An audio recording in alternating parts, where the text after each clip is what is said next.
Good day mga master, ito yung titirahin natin, Montero Sports. Napakabago pa, 2021 model. So ang problema dito ay umilaw yung check engine light at saka ABS. Tara, tingnan natin dito.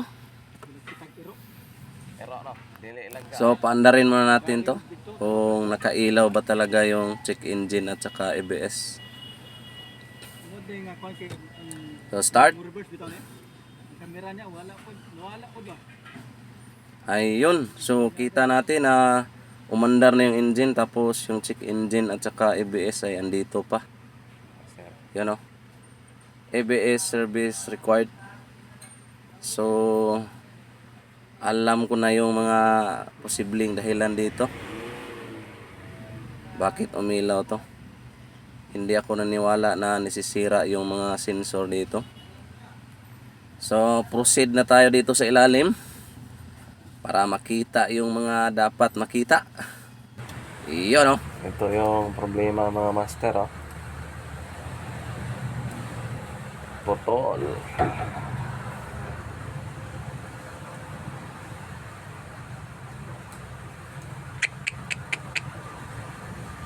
Aso na yung kumagat dito. Doon po.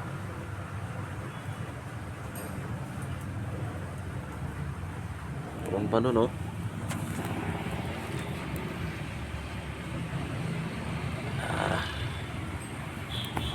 Hindi naman ako naniwala na masisira kagad yung mga sensor dito kasi 2021 model, napakabago pa. Kaya duda talaga ako na posibleng naputo lang yung mga wire. At yun nga, kinagat ng mga aso dito. Ito. So idugtong muna natin to.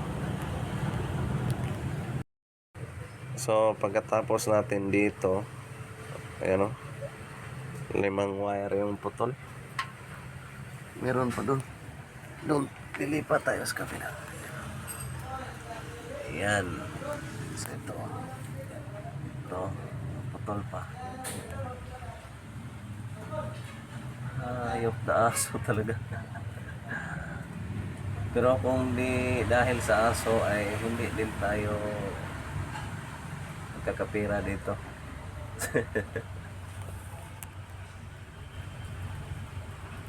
So idugtong ko muna ito lahat, tapos try nating paandarin. Alright, pagkatapos ng isang oras, ayan, naidugtong na natin. Pati din yun sa kabila, nagpatulong tayo sa mga kasamahan natin dito sa Team Brian Car Clinic. So nasa Maranding kami mga master. Parang wala lang, no? Ayan, so pagkatapos ay dito na tayo sa ibabaw nang magkaalaman na kung nawala ba yung ABS at saka check engine. Yan na kay busy pang network. Montero. Dula mi na yun.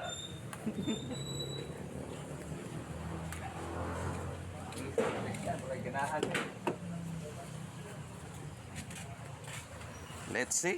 And moment of truth. Pag-start yan, hindi na check engine. Taon battery ba? Engine check na.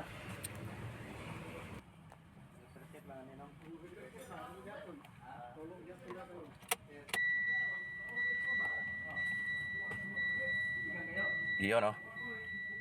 Nawala na kagad yung ABS oh. Naka-on pa. So, alam na this. Tingnan ko na Dario kung mana backjam na. Ayun, kita natin na yung check engine ay hindi nawala. So, ano kayang gawin natin dito?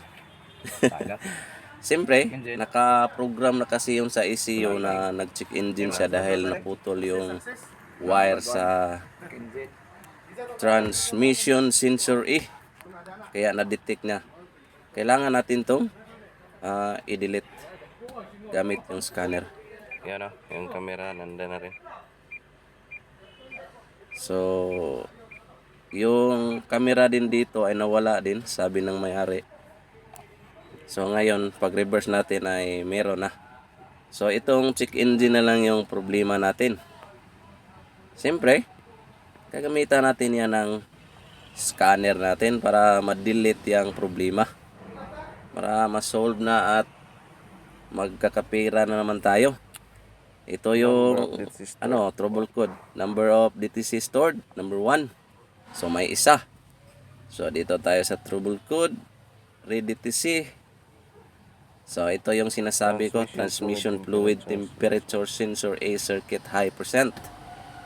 So ang gawin natin diyan, natin dyan, ay clear natin yan para mawala na yang ayan, clear fault code successfully.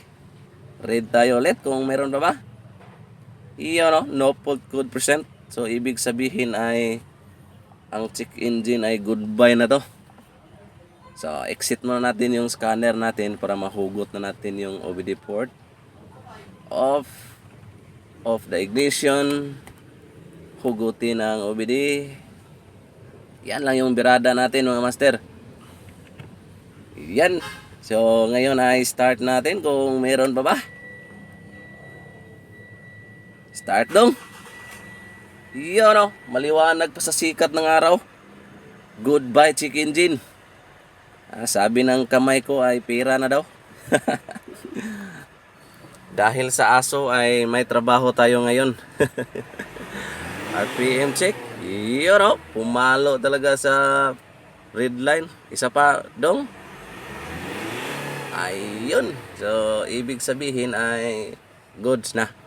So pwede na natin itong tawagan yung mayari at pa-ready na yung payment niya dito. So ngayon ay test drive muna natin. At ito yung unit talaga na trabaho natin. Kinuha natin yung looks niya kasi ganda ng Montero talaga.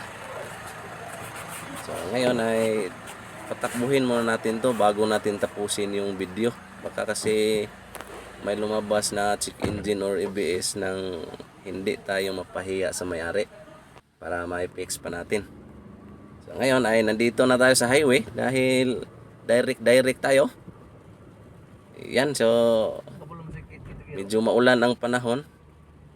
Ang sarap sana maging sa kwarto ko na lang mag stay sana, pero kailangan natin maghanap ng pera kaya kahit umuulan ay wad-wad pa rin tayo. So hanggang dito lang yung video natin mga master at salamat sa suporta sa mga lalong-lalo na sa mga nag-subscribe sa YouTube channel natin. So siyempre sa mga bagong bumisita dyan ay i-subscribe niyo din. Yes sir!